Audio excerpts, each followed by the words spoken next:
Hi, I'm Carmen Johnston, and today we're going to show you how to make a fall container garden. It's finally cooling off and it's time to get those front porches decorated, so here we go. The first thing that you need to find is a great pot.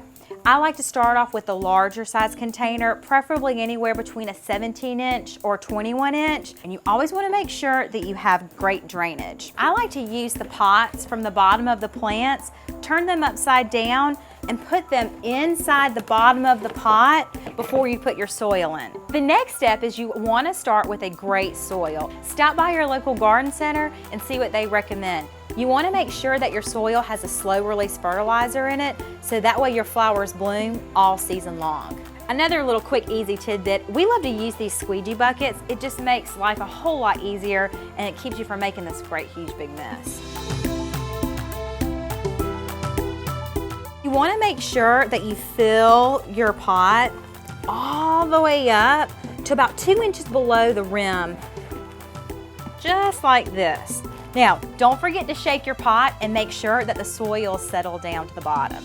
So now it's time to plant. When you go to your garden center, there are 3 things you want to look for. I call them your 3 T's.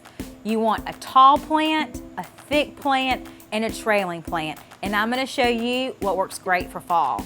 One of our favorite plants that we love to use in the fall is purple fountain grass. It's a great plant for your tall element. So we're just going to dig a hole a little bit larger than the size of this root ball, just like this, and place it. And just pat the soil all the way to the top of the root ball. And now you've got your tall plant. So next we need something thick and something trailing in the shape of a triangle. This is part of the Southern Living plant collection, and it's called Flirt Nandina. I love this plant because it has a beautiful harvest tone color palette, which is great for the fall. So this is our thick plant. We're just gonna squeeze the pot just like this, turn it upside down, and we're gonna dig another hole. We're gonna come right over here and then just nestle the soil all the way around to the top. Okay, so you've got your tall plant and your thick plant, and next you need your trailing plant. We love to use a pansy, and what's really cool about this pansy is that it trails and it will soften the edges. So we're just going to simply place this right over here, and this is our last element of the triangle. So you have your something tall, your something thick, and your something trailing. So now we've planted our container garden. We still have a few little extra spaces that we need to fill in. I love to use herbs in our fall container gardens because there's so many great recipes that come up in the fall time that we like to cook with. This is a prostrate rosemary, and I love this because it actually trails over and it just has this really funky wiry texture. We're just gonna place that right here. We definitely want to add a little more pop of color to this.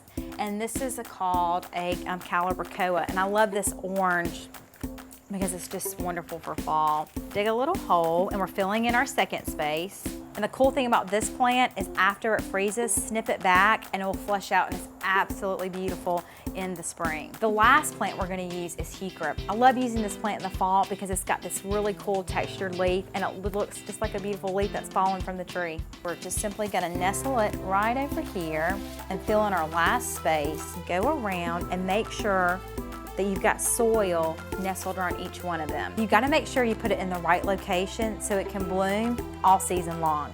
These plants love the sun, and they also love to be watered about 3 times a week in the fall. You don't have to water as much because it's not as hot, but make sure when you're watering that you take your hose and go all the way around for at least 1.5 minutes and soak the soil well through.